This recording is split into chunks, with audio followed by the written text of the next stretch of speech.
Aujourd'hui, nous vivons dans un monde où chacun vit pour soi. Et vivre pour soi est devenu la norme.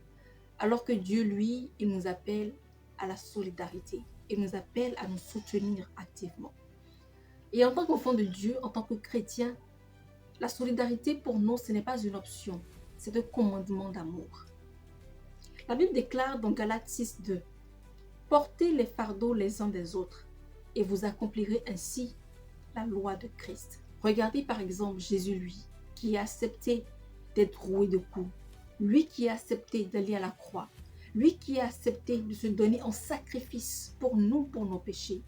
Si ça, ce n'est pas un acte d'amour, qu'est-ce que c'est? Voilà pourquoi aujourd'hui nous allons parler de la solidarité. Et le thème c'est solidarité, vivre pour les autres comme Christ a vécu pour nous. Alors installe-toi bien, ouvre grandement tes oreilles et que ton esprit soit disposé à recevoir cette parole que le Seigneur a déposée dans mon cœur pour toi.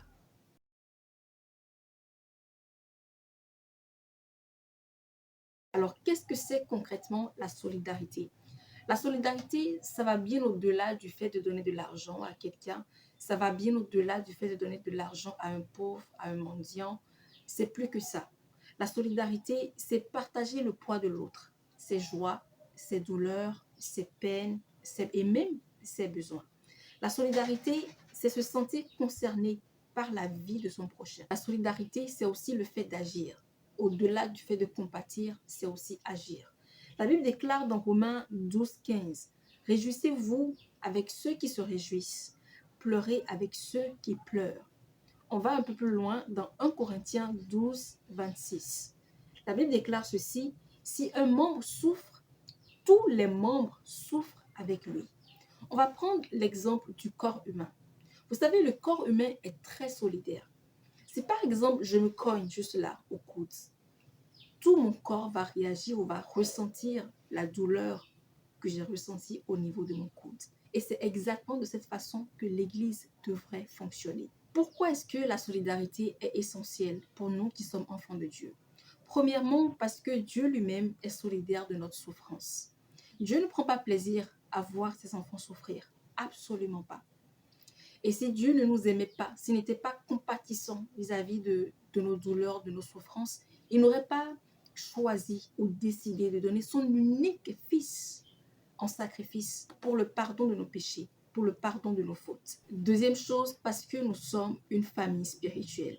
Et donc, au-delà du fait de prier ensemble, nous devons nous soutenir mutuellement. Alors, la troisième raison pour laquelle la solidarité est très importante pour nous en tant qu'enfants de Dieu, c'est que cela ouvre les cœurs à l'évangile.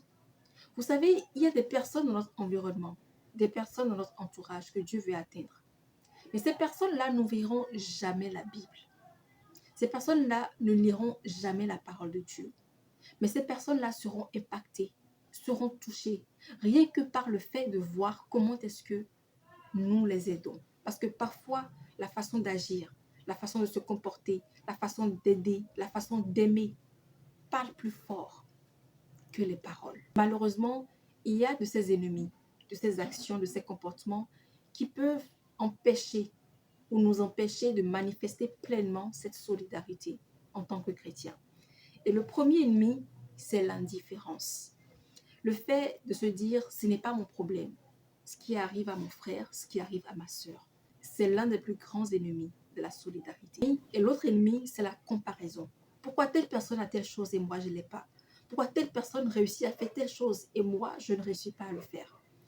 Cela peut ressembler un peu à de la jalousie, mais c'est vraiment quelque chose qui peut empêcher ou nous empêcher en tant que chrétiens de manifester pleinement ce fruit de la solidarité. Et l'autre ennemi aussi à la solidarité, c'est l'orgueil. Le fait de se dire, par exemple, je n'ai besoin de personne.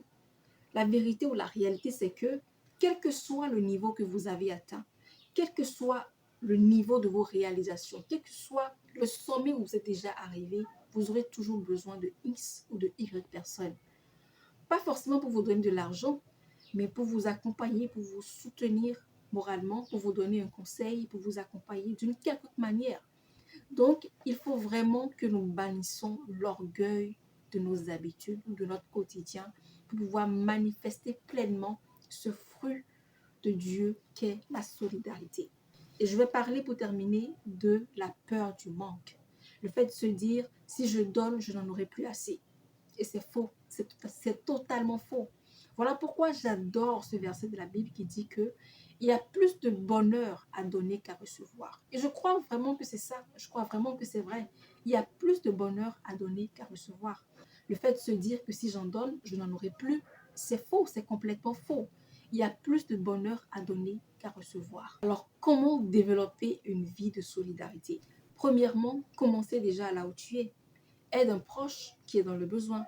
Appelle quelqu'un, écoute un frère, une sœur qui a besoin d'aide. Ou tout simplement prier pour quelqu'un.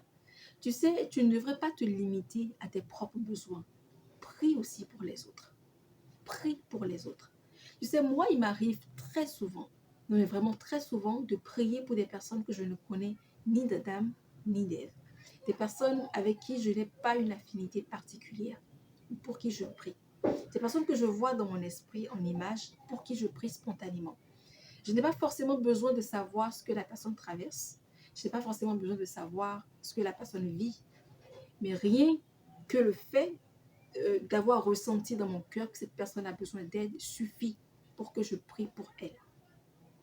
Donc, ne te limite pas à toi, à tes besoins personnels. Prie pour les autres.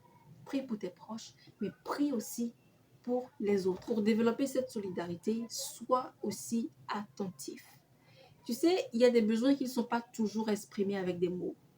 Mais lorsque tu as un cœur disposé, lorsque tu te rends disponible à Dieu ou vis-à-vis de Dieu, Dieu va naturellement te présenter ces besoins-là afin que tu puisses apporter ta pierre à l'édifice. Une troisième façon de développer cette solidarité, c'est en agissant par amour et non par intérêt. Vous savez, il y a des personnes qui proposent leur aide à des personnes, sachant bien que derrière, elles ont l'intention de soutirer quelque chose de cette dernière. Il faut proposer son aide ou être solidaire vis-à-vis de l'autre, mais vraiment de façon désintéressée. Et si par exemple tu es créateur de contenu, que tu as l'habitude de parler de Dieu sur Internet, ne le fais pas dans l'intention d'avoir des likes, dans l'intention d'avoir des commentaires. Donc que dans chaque chose que tu feras pour Dieu, qui est derrière de très bonnes intentions, qui est derrière de très belles intentions. Parce qu'avant toute chose, tu regardes premièrement au cœur. Tu regardes premièrement aux réelles intentions, aux réelles motivations. Une dernière clé pour toi, pour t'aider à développer cette solidarité, c'est le fait d'intégrer la solidarité à ta foi active.